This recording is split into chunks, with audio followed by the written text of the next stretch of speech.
Hello everyone, my name is Alyssa Wiseman and I am going to speak to you today about drunk driving.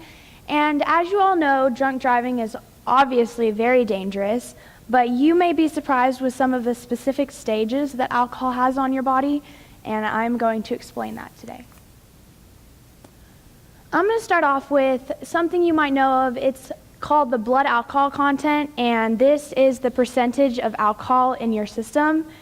And so a common blood alcohol level that you might know is 0.08 because it is the legal intoxication level in Texas that you can drive with. And so at a blood alcohol content of 0.03, some people start having effects like mild euphoria, they feel more relaxed and more talkative, and at this point they're actually 9% impaired. And this comes with poor judgment and a loss of concentration. At a blood alcohol content of 0.06, someone might be having effects of a lost sense of reasoning, and then they might have worse depth perception, and this is because at this point, the voluntary muscles are affected, and this is stuff like your vision, your hearing, and this obviously affects your depth perception, your reasoning, and so this can obviously very easily affect your driving skills. Now, at a blood alcohol content level of 0.10, this is the point where someone might start slurring their speech, they'll have slower reflexes, slower reaction time, and those are actually very important, as you know, for driving skills. So at this point, your motor control is fully impaired.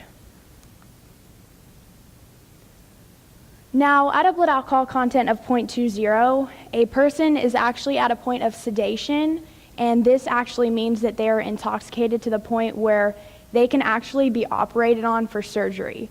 And this is very scary because a lot of people have loss of understanding and they start having memory blackouts where they have no idea where they were, what they were doing, and this is very scary for many reasons. Now, at a blood alcohol content of 0.30, this is when your involuntary muscles start becoming affected, and this is muscles that are extremely important to your life, such as your heart, your brain, and so some people have trouble breathing, some people, their heart rate highly increases or scarcely decreases, and at this point you are considered to have alcohol poisoning. Now, at a blood alcohol content of 0.40, most people reach the point of unconsciousness, and so they completely pass out, and in better words, they slip into a coma. At a blood alcohol content of 0.50, your body slips into respiratory failure, or in better words, you die. Now, everyone is affected by alcohol differently depending on factors such as their weight, their gender, their level of exercise, what they've had to eat that day. A lot of factors can come into how your blood alcohol content is affected. And so this chart shows male, female, different factors that go into your blood alcohol content. And as you can see from this chart, the only safe blood alcohol content is 0.0 to drive. That is the only point as which you are not impaired at all, and starting from the first drink, you become impaired and intoxicated, and it highly affects your driving skills. Now, I'm going to go over some common myths on alcohol. Some you may have heard, some you might be surprised with. One myth is that heavy drinkers become more tolerant to alcohol over time, and this is very false because the liver is the only thing that can metabolize your alcohol, and once you intake more alcohol more frequently, your liver actually starts becoming destroyed.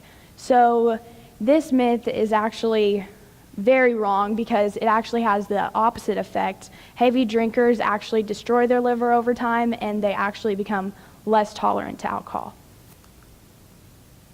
Another myth is that alcohol is a great way to relax and reduce stress. And this is also false because alcohol unknowingly increases stress levels in your body. You may be feeling more relaxed, but internally, your adrenaline levels are spiking and things are happening that actually increase your stress levels.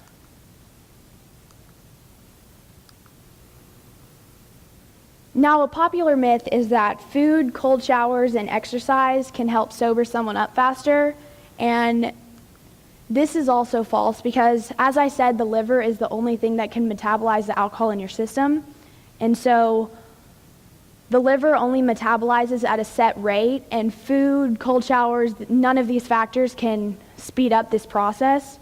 So food, cold showers, and exercise may give you a feeling of being more alert, but this does not affect the intoxication level. You are just as intoxicated as you were before the food, the cold shower, and the exercise. Now, one of the scariest myths that I've come across is that people who are intoxicated believe that if they drive slower, then they'll be fine. And this is dangerous for many reasons, and cops have actually reported drunk drivers to be driving as slow as 22 miles per hour on a major highway. And this, obviously the drunk driver believes that they're being safe, but with other drivers zooming past them at speeds as high as 70 to 80 miles per hour, if they don't see these drivers, then this can cause major accidents, and that causes unbelievable amounts of dangers to the drivers around them. This is also the reason that drunk driving is the #1 cause of roadway fatalities, and statistics show that someone is killed in every 31 minutes due to an alcohol-related crash, and someone is injured every 2 minutes due to an alcohol-related crash. Now, I'd like to remind you all that drinking and driving is 100% preventable, and there are always other options, whether it be having a sober person drive you somewhere or even taking a cab. There's always a way to prevent drinking and driving. Thank you all.